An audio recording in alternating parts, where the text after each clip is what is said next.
یہ جو فلسطین کا جھنڈا ہے کوئی مستقبل نہیں ہے. انشاءاللہ یہ جھنڈا یہ لہرایا جائے گا اور from the river to the sea فلسطین ول بی فری انشاءاللہ. پورا کا پورا فلسطین آزاد ہوگا. یہ قربانیاں رنگ لائے گی. یہ جو ریاستی دہشت گردی ہے, یہ جو کرائم اگینسٹ ہیومینٹی ہے, یہ انشاءاللہ اس کا خاتمہ ہوگا. کہ کیا عالم اسلام آخری فلسطینی بچے کی قتل کا انتظار کر رہے ہیں؟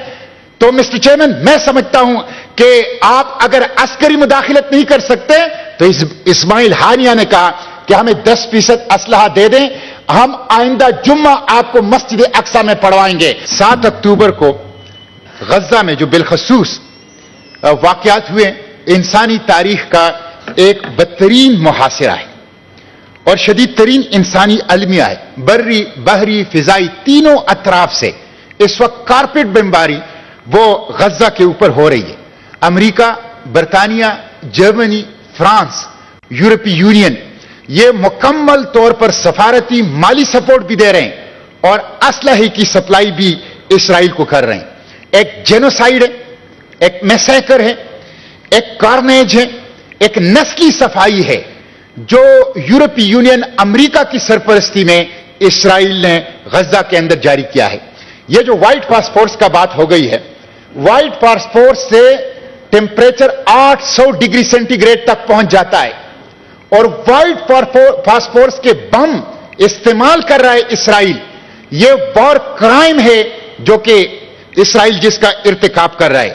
مساجد, گرجاگھر, ہسپتال, سکولز بلا درے بمباری اس کے اوپر کر رہے ہیں اور کرائم اگینسٹ ہیومینٹی کے اسرائیل جو ہیں وہ مرتکب ہو رہا ہے. آج کی تاریخ تک 9000 لوگ غزہ میں شہید ہوئے ہیں, 120 لوگ یہ مغربی کنارے میں شہید ہوئے ہیں, 20,000 لوگ غزہ میں زخمی ہوئے ہیں اور 2000 لوگ مغربی کنارے میں زخمی ہوئے ہیں. 50% گھر تباہ ہو چکے ہیں اور 12 لاکھ فلسطینی غزہ کی پٹی میں وہ ڈسپلیس ہو چکے ہیں. ایک بدترین قسم کی انسانی حقوق کی خلاف ورزی اور انسانیت کے خلاف جرائم ہیں. مسٹر چیئرمین, فلسطین کا مسئلہ یہاں بات ہوئی 7 اکتوبر سے نہیں ہے, 1967 سے بھی نہیں ہے. میں بڑے ادب سے کہتا ہوں, آرمی چیف کے ساتھ فلسطینی سفیر نے ملاقات کی, اس کے بعد جو سٹیٹمنٹ آئی, ہماری حکومت نے جو سٹیٹمنٹ جاری کی کہ 1967 سے قبل کے جو سرحدات ہیں میں اس کو درست نہیں سمجھتا. یہ قائد اعظم کی پالیسی نہیں ہے, یہ پاکستان کی پالیسی نہیں ہے, اس کی کہیں بھی پارلیمنٹ سے منظوری نہیں لی گئی. مسٹر چیئرمین, یہ جو فلسطین کا مسئلہ ہے یہ 1967 کا یا 1948 کا نہیں ہے, یہ 1917 کا ہے.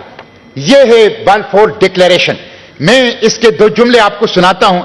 His Majesty government view with favor the establishment in Palestine, یہ word ball in Palestine of a national home for the Jewish people. یہ دیکھیں ایک ملک ہے, اس کے باشندے ہیں اور برطانیہ کہتا ہے کہ ہم اس ملک سے ان باشندوں کو نکال کر اسے جیوش نیشنل سٹیٹ بنائیں گے. یہ 1917, 106 سال ہو گئے ہیں فلسطینیوں کے مظلومیت کے. مسٹر چیئرمین, یہ وہاں سے آیا ہے. اسی لیے قائد اعظم علیہ الرحمہ نے جب اسرائیل کا قیام ہو رہا تھا اسے انلیجیٹیمیٹ چائلڈ آف دا ویسٹ, یہ مغرب کی ناجائز اولاد, اس کو قائد اعظم نے قرار دیا ہے. اور قائد اعظم نے جو ٹرومین کو خط لکھا ہے اس کے 2 جملے میں آپ کو سناتا ہوں. اس سے پاکستان کی پالیسی کا تعین ہوتا ہے. کوئی 2 اسٹیٹ ہمیں منظور نہیں ہے. فلسطینیوں کی سرزمین پر کسی اسرائیلی ریاست کا قیام نہ ہمیں منظور ہے نہ بابا قوم کو منظور تھا. انہوں نے ٹرومین کو لکھا تھا, at this hour when Muslim world has received a terrible shock owing to the most unfortunate decision of the United Nations Organization to enforce partition of the Palestine, I would like to address to you, Mr. President, this personal appeal. The decision is ultra vires of the United Nations Charter and basically wrong and invalid in law. Quaid Azam نے 2 state theory کو wrong قرار دیا تھا, ان لا قرار دیا تھا. اس لیے فلسطین فلسطینیوں کا ہے, سارا کا سارا ان کا ہے اور کسی کا فلسطین کی سرزمین کے اوپر کوئی حق نہیں ہے. پاکستان کی کسی پارلیمنٹ نے 2 ریاستی حل کی طرف کوئی فارمولا نہیں دیا ہے, کوئی فیصلہ نہیں دیا ہے. اس لیے فلسطین کی سرزمین پر انلیگل آکوپیشن کسی صورت جو ہے وہ قابل قبول نہیں ہے. مسٹر چیئرمین، میں اس موقع کے اوپر حماس کو خراج تحسین پیش کرتا ہوں، اور یہ حماس کے ترجمان ہیں ابو عبیدہ.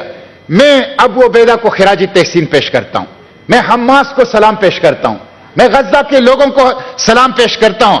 مسٹر چیئرمین، 3 کام کیے ہیں حماس نے، غزہ کے لوگوں نے. نمبر 1، اسرائیل ناقابل شکست ہے، اس کو ہوا میں اڑا دیا. نمبر 2 یہ کہ جو عالم اسلام کے حکمران اسرائیل کو تسلیم کر رہے تھے، فلسطین کو نیگلیکٹ کر کے، اور جس کے بارے میں نیتن یاہو نے کہا تھا کہ لمبی لائن مسلمان ملکوں کی لگے گی اسرائیل کو تسلیم کرنے کی، اسرائیل کو تسلیم کرنے کی عالم اسلام کے اندر اس منصوبے کو ملیا میٹ کر دیا.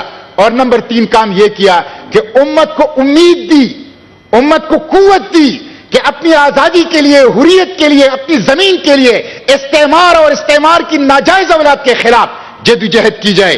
تو میں ابو عبیدہ کو خراج تحسین پیش کرتا ہوں. مسٹر چیئرمین، کوئی میڈل اس کے سینے پر نہیں ہے، کسی فوجی اکیڈمی، عسکری اکیڈمی نے اس سے تربیت نہیں لی ہے، لیکن وہ جرنیل جن کے سینوں پر میڈلز ہیں اور جو عسکری اکیڈمیوں سے پارے ہوتے ہیں، وہ اس کے پاؤں کے خاک کے برابر بھی نہیں ہیں. مسٹر چیئرمین، انہوں نے جو کیا اپنی آزادی کے لیے، اپنی وطن کی آزادی کے لیے، ملٹری اکیڈمی میں وہ پڑھایا جائے گا. اور آپ دیکھیں لاز آف وار، کس طرح جنگی قیدیوں کے ساتھ سلوک کیا بین الاقوامی قانون کے مطابق، اسلام کے قانون کے مطابق، کہ خود اسرائیل کے جنگی قیدی حماس اور ابو عبیدہ کی بہترین سلوک کی گواہی وہ اسرائیل کے اندر دے رہے ہیں. تو میں ابو عبیدہ کو خراج تحسین پیش کرتا ہوں. انہوں نے بدر کی یاد، احد کی یاد، خندق کی یاد تازہ کی، انہوں نے صحابہ کرام کی یاد تازہ کی، انہوں نے صلاح الدین ایوبی کی یاد تازہ کی. وہ امت کے ہیروز ہیں اور انہوں نے امت کو کامیابی کا راستہ دکھایا. مسٹر چیئرمین، میں الجزیرہ کو خراج تحسین پیش کرتا ہوں. الجزیرہ، انہوں نے ان کے خصوصاً ان کے جو صحافی ہیں وائل الددوح، جن کے بیٹا، بیٹی، پوتا، اہلیہ، سب کو خاندان کو قتل کر دیا گیا، لیکن وہ اسرائیل کی جو وار کرائم ہے اس کو آشکارا کر رہا ہے. اور میں یہ سمجھتا ہوں کہ پاکستان کی تمام میڈیا خراج تحسین کے مستحق ہے کہ وہ اسرائیلی کرائمز کو دکھا رہا ہے. لیکن بالخصوص جیو نیوز نے اپنے رپورٹرز لبنان کی سرحد پر بیچ کر وہاں سے رپورٹنگ کر رہے ہیں اور اسرائیل کی دہشت گردی، غزہ اور فلسطینیوں کی مظلومیت دکھا رہے ہیں. تو میں میڈیا کو خراج تحسین پیش کرتا ہوں. میں غزہ کے ڈاکٹرز کو، غزہ کے پیرامیڈکس کو، غزہ کے نرسنگ سٹاف کو خراج تحسین پیش کرتا ہوں. اور مسٹر چیئرمین، میں یہ عرض کروں گا کہ یہ اخلاقی اور سیاسی سفارتی حمایت بہت ہو گیا. عالم اسلام عسکری مداخلت کرے، عملاً مداخلت کرے. اسماعیل ہانیہ نے یہ کہا ہے کہ کیا عالم اسلام آخری فلسطینی بچے کی قتل کا انتظار کر رہے ہیں؟ تو مسٹر چیئرمین، میں سمجھتا ہوں کہ آپ اگر عسکری مداخلت نہیں کر سکتے تو اسماعیل ہانیہ نے کہا کہ ہمیں 10% اسلحہ دے دیں، ہم آئندہ جمعہ آپ کو مسجد اقصی میں پڑھوائیں گے. تو عالم اسلام کیا کر رہا ہے؟ وہ یونائٹڈ نیشن تو hostage of the western bloc بن گیا ہے، OIC انجمن غلامان امریکہ بن گیا ہے، اور وہ خاموش تماشائی بن کے فلسطینیوں کی قتل عام کی وہ تماشا دیکھ رہے ہیں. اگر آپ عسکری مداخلت نہیں کر سکتے تو آپ اسلحہ کی سپلائی کر دیں، آپ کم از کم تیل بند کر دیں. مسٹر چیئرمین، آخری بات میں یہ کروں گا، اس کے بعد میں صرف تجاویز دے کے اپنی گفتگو ختم کروں گا کہ دیکھیں غزہ یہ آپ کا آخری مورچہ ہے. اللہ نہ کرے غزہ کا سقوط ہو گیا تو اس کے بعد مسجد اقصی کا انہدام ہوگا، اس کے بعد حرمین شریفین پر اسرائیل کا قبضہ ہوگا. یہ انہوں نے گریٹر اسرائیل کے نقشے جو ان کے پارلیمنٹ پہ لگائے اس میں انہوں نے واضح اعلان اس بات کا کیا ہے. اور اگر غزہ کا سقوط ہو گیا، اللہ نہ کرے غزہ کا سقوط ہو گیا، تو امت مسلمہ کے حکمرانوں اور جرنیلوں کو امت کبھی بھی معاف نہیں کرے گی. اس لیے مسٹر چیئرمین، میں یہ تجاویز دیتا ہوں کہ ان کے اوپر پاکستان مدعی بنے اور OIC کے پلیٹ فارم سے OIC کو مدعی بنائیں. نمبر 1، ناکہ بندی ختم کریں اور غزہ کے اوپر حملے ختم کریں، اور غزہ کی حملے ختم اگر نہیں کر سکتے اور ناکہ بندی ختم نہیں کر سکتے تو پھر تیل بند کریں اور عملاً عسکری مداخلت مل کر لے. وہ جو 45 ممالک کی فوج ہے جنرل راحیل شریف کی قیادت میں، وہ کہاں ہے؟ یہ جو 60 مسلم ممالک کی 80 لاکھ ریگولر آرمی ہے، یہ کہاں ہے؟ ہمیں تو یہ کہیں نظر نہیں آ رہی. چند حریت پسند ہیں جو دنیا کی بڑی دہشت گرد ریاست کے خلاف کھڑے ہیں اور لڑ رہے ہیں. تو حملے بند کیے جائیں، ناکہ بندی ختم کی جائے، اور اگر یہ نہیں ہوتے تو تیل بند کریں اور عسکری مداخلت عالم اسلام کریں. دوسرا یہ ہیومینیٹیرین اسسٹنس کوریڈور جو صحرائی سینا سے رفح کراسنگ کے ذریعے سے اس کو قائم کیا جائے تاکہ وہاں پہ خوراک، ادویات اور دوسری ضروریات پہنچائی جائے. تیسرا یہ کہ آزادی فلسطین کے لیے فنڈ قائم کیا جائے. آزادی فلسطین کے لیے سب سے پہلے فنڈ قائد اعظم نے اور آل انڈیا مسلم لیگ نے قائم کیا تھا. آزادی فلسطین فنڈ قائم کیا جائے. اور نمبر 4 یہ کہ غزہ اور فلسطین پروٹیکشن فورس کا قیام امت مسلمہ کولیکٹیولی کر لے. غزہ اور فلسطین پروٹیکشن فورس کا قیام کر لے. اور نمبر 5 یہ کہ عالم اسلام سفارتی بائیکاٹ کرے، تجارتی بائیکاٹ کرے ان ممالک کا جو اسرائیل کو سپورٹ کر رہے ہیں، سفارتی سپورٹ دے رہے ہیں، اقوام متحدہ میں جنگ بندی کی قراردادوں کو ویٹو کر رہے ہیں.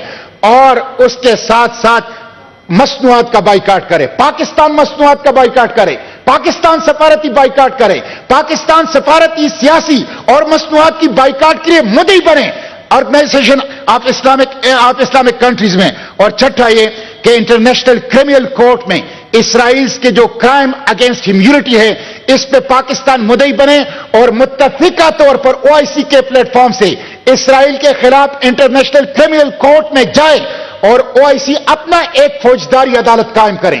OIC اپنے پلیٹ فارم سے ایک فوجداری عدالت قائم کر کے اسرائیل کے جنگی جرائم کو وہ اس کی وہاں پہ سماعت کر لیں جو وہ غزہ کے اندر کر رہے ہیں. مسٹر چیئرمین، مجھے یقین ہے انشاءاللہ، مجھے یقین ہے فتح حق کی ہوگی، فتح آزادی کی ہوگی، فتح حریت کی ہوگی.